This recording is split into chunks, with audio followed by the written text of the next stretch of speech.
Welcome back, everyone, to Who Would Win. Today's Who Would Win comes to us from Dylan H. and who was also Jason Jordan, who asked the question, who would in a fight, Jason Voorhees or Bane? This is another one that I probably would have put into the speed run video had I thought of doing it prior to choosing this topic. The reason for that is it's very...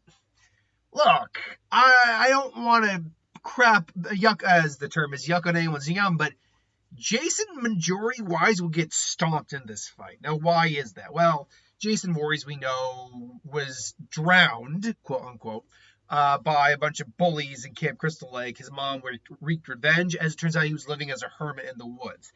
Jason came back multiple times and made different continuities. There are usually about 3 or 4 different versions of Jason they use. There's the human Jason you get in the reboot. That version of Jason is one of the only fast-moving versions of Jason. It's theorized he can teleport, and they do that in the game.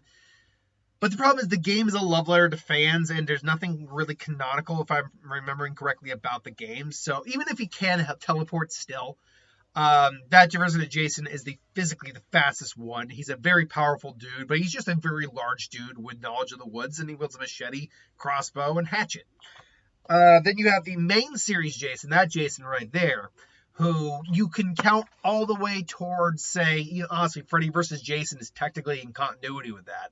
So all the way to Freddy vs. Jason, where he's a brick shithouse. He's technically a revenant. What he is he's a zombie. There's no actual real explanation on what Jason is throughout those films. A window, a curse, a revenant, just a zombie, a force of nature, whatever, a curse. Either way, he's a very dangerous individual because he's stealthy as shit, powerful as shit, capable of snapping a bed frame with a guy pretty much in half, yeeting another person on a pole, dozens, if not hundreds of feet away. Not to mention he can easily smash someone's head through a metal sheet metal on an RV to the point where they dent it with a face print. He can also punch a man's head clean off, fold him in half like a pretzel. Durability wise, while he's not bulletproof, he can take bullets without too much difficulty. He can still feel pain, but it's not like it really slows him down that much. He can also take explosions, even mild dismemberment, although taking his head off is definitely not a good thing to do for him because he can't survive that. That said, if we're going by Jason X logic, he is technically immune to dying unless killed by the blood of a Voorhees. So there's that. Comic Jason is very similar to main series Jason, although he's definitely a fair degree stronger than that. And his regenerative healing factor is kind of like near Wolverine levels. Not quite Wolverine levels, but definitely on near Wolverine levels. And then there's Uber Jason, who is the brick shithouse of the group. He is durable enough to survive massive explosions, vacuum in space, re-entry into a planet's atmosphere, only to then crater in the ground and walk it off. Strong enough to literally throw giant-ass trees and basically skewer people with said trees. This Jason is a monster. And has all the basic abilities that a Jason Voorhees would. The problem here is that Bane, even base form Bane, without the venom, is just leagues more dangerous than Jason honestly is. He is highly trained in multiple martial arts, a super genius with a photographic memory, much more actual battle experience and strategy. Not to mention that he's in peak physical condition even without the use of venom, which means he's already in Jason Voorhees tier levels as it is, because Jason, whether or not you could argue peak strength is could he be stronger even in just physical body without the uber enhancement? In theory, but he's still an extreme powerhouse. But Bane, honestly, even in base, is probably stronger than Jason, or at least equal to him. But then you go into the venom. And when you go into the venom, There is no way on God's green earth the majority of the versions of Jason are capable of doing anything to him. Honestly, his muscles will become so dense and so thick that bullets bounce off. He can even survive like grenades. A blade isn't gonna, at least from a machete, isn't gonna really do much. It might kind of cut him, but it's gonna be more like poof. And Jason just kind of looks like, Rrr. And Bane's like, you would come at me with pitiful toys, and just snap the machete in half. At that, and you're talking about Bane, who can easily lift multiple tons of weight, no problem. Who could actually go toe to toe with some of the higher level supes when he's roided out on Venom. Even if we use someone like Jason Todd as an example, different character I know, but who did use Venom, he was able actually to break Supergirl's grip, albeit there was a lot of things going on in that scene. So Bane is just an individual that Jason does not stand a good chance against. If the scenario were to occur where Bane and Jason were to meet, it'd probably be a Camp Crystal, like maybe Bane has just been hiding out there or hiding out near, finds himself there, is hiding out. All of a sudden he senses Jason because he's got very good senses and is attuned to combat and things like that. And he just, maybe calls Jason as like, show yourself. I'm not, by the way, I'm not doing the bit, show yourself. No, I'm doing more like what you got in Batman series. Show yourself. I know you're there. And Jason just, I don't know what you want, but you do not want to do this. Go if you wish to value your life, which Jason doesn't give a shit about that. So I was like, very well then. And then they would duke it out. At first, Bane might have a little trouble being like, why won't you stay down? And, Jason maybe kind of stabs him. He's like, ugh, very well then. And just, starts to pump his valve. Now, should note, there is one catch to Bane. If Jason could cut the cord to his supply of Venom well, or wherever it is, then, yeah, Bane would lose his enhancement with the Venom.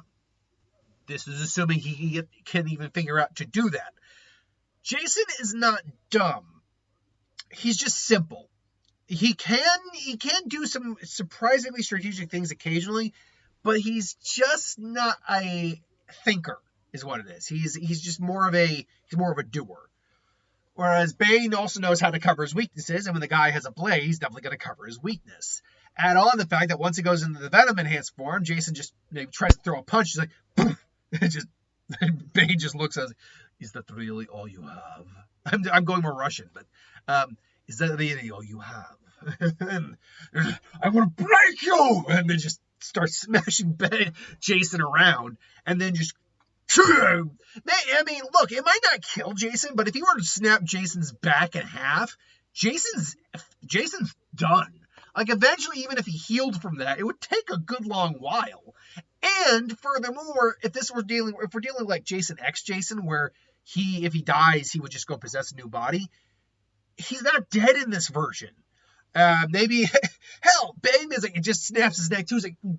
He's still moving. It's like, you won't die, but you will not be going anywhere, and just hucks him straight into the lake. So that wouldn't go well for basically the majority of the versions of Jason. However, the pun intended X factor here is Uber Jason. This was the Jason I had to actually look into how strong he was and how durable he was, because this is the Jason that could actually give Bane a firm fight. Albeit Bane still is the smarter, more skilled, and probably more dangerous individual. He knows God knows how many weapons he can use. But if Jason's durability and strength outmatches, that might not matter. When it came to the strength feat, I couldn't find anything that puts him above Bane. But the durability feat is another thing. Because Jason survived not just a re-entry into a planet's atmosphere, but just smashing in and causing a crater like a meteor. Bane, for all his durability, is not that durable. So the question becomes, while Uber Jason is stronger than average Jason, it could certainly now be a bit more effective in a fight against Bane. Is Bane's strength enough to overcome Jason's durability? Because this Jason can also survive a shot to the face from the android that initially beat the crap out of him without any issue. It can now tank bullets. So is Bane capable of beating this guy? And I would say probably, but it would be a much harder earned fight for Bane. You'd most likely have to start snapping limbs, going full out on the Venom. And ultimately, he's going to have to be actually a bit more strategic with this Jason when he realizes that his punches aren't doing as much to this Jason as it would to, say, a different Jason. Like, it might even hurt his hand a little bit, at least in lower levels of Venom usage. But in Max Venom, I don't think he could, like, dent Jason, but I think he could definitely, like break limbs. Because, remember, Jason, while still being made of metal, is still got the anatomy of a human. He's still got joints that can be snapped, limbs that can be, mangled, all that. So I would probably go Bane. Well, I would go Bane the majority of the fights. Uber Jason, if Uber Jason could maybe get like a legitimate damaging blow on him, then maybe I'd go Uber Jason in their fight. I'd still lean towards Bane though. This is just my opinion though. What do you think of the comments below? Would you take Uber Jason, or would you take Jason in any version, or would you take Bane? And if so, why? Let me know in the comments below. But until then, thanks for watching, and I'll see you next time.